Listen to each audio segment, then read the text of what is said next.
సమావేశం కావడం కూడా చాలా ఆనందంగా ఉంది. ఎందుకంటే ఇస్తిమా మా ఊర్లో కూడా చేశారు. మా పెనుగొండలో కూడా బావయ్య స్వామి దర్గా ఉంది, పవిత్రమైన బావయ్య స్వామి దర్గా ఉంది. మా మైనార్టీ సోదరులు కూడా గత 3 నెలల కిందట ఇస్తిమా ఏర్పాటు చేశారు. చాలా సిన్సియర్గా, ఎంతో నిజాయితీగా, ఎంతో స్వచ్ఛందంగా వచ్చి ఇతర రాష్ట్రాల నుంచి వచ్చి కూడా మైనార్టీ సోదరులు సేవాభావంతో ఇక్కడుండి ఇది చిన్న పెద్ద అనకుండా చేసుకునే కార్యక్రమం. మరి ఇస్తమా కార్యక్రమాన్ని ముఖ్యమంత్రి గారు కూడా చాలా ప్రెస్టేజ్గా తీసుకొని మన మైనార్టీ సోదరులు చేసుకునే అతిపెద్ద పండుగను మీరు ఘనంగా జరగాలి, వారికి ఎలాంటి ఇబ్బంది కలగకూడదని ముఖ్యమంత్రి గారు కూడా ఆదేశించటం. మరి దీనిని గతంలోనే మరి ఎస్పీ గారు, మరి కలెక్టర్ గారు, మరి స్థానిక శాసనసభ్యులు గారు గతంలోనే 4-5 సార్లు రివ్యూ చేయడం.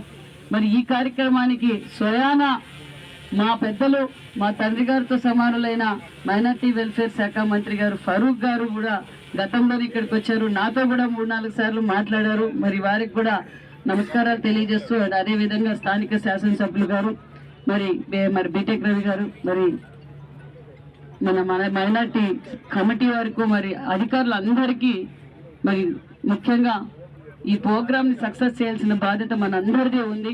గవర్నమెంట్ చాలా సీరియస్గా ముఖ్యమంత్రి గారు ఎలాంటి ఇబ్బంది కలగకూడదని చెప్పటం.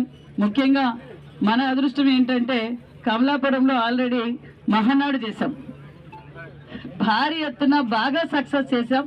మరి ఈ రోజు ఈ ప్రోగ్రాం కూడా, ఎందుకంటే ఒక పక్క సీనియర్ కలెక్టర్ గారు ఉండటం, మరి ఒక పక్క ఎస్పీ గారు, మరి అదేవిధంగా చైతన్య రెడ్డి గారు, మరి మాధవి రెడ్డి గారు అందరూ భుజస్కంధాలు పేసుకొని కమిటీ కూడా, అధికారులు కూడా అందరూ అన్ని డిపార్ట్మెంట్ల తరఫున మనకి ఇక్కడ కావాల్సిన ఫెసిలిటీస్ అన్నీ ఏర్పాటు చేసింది ప్రభుత్వం. మరి 350 ఎకరాలలో మీకు కావాల్సిన డ్రింకింగ్ వాటర్ కావచ్చు, మరి రోడ్స్ కావచ్చు, మరి మెడికల్ క్యాంప్స్ కావచ్చు, ఎమర్జెన్సీ కావాల్సిన ఏర్పాట్లు అన్నీ చేశాం. కాబట్టి మరి అంబులెన్సులు కూడా 4 ఏర్పాటు చేశారు. అదేవిధంగా 100 బెడెడ్ హాస్పిటల్ తయారు చేశాం. శానిటేషన్ వర్కర్స్ కూడా 350 మంది రేపటి నుంచి మీకు అవైలబిలిటీలో ఉంటారు.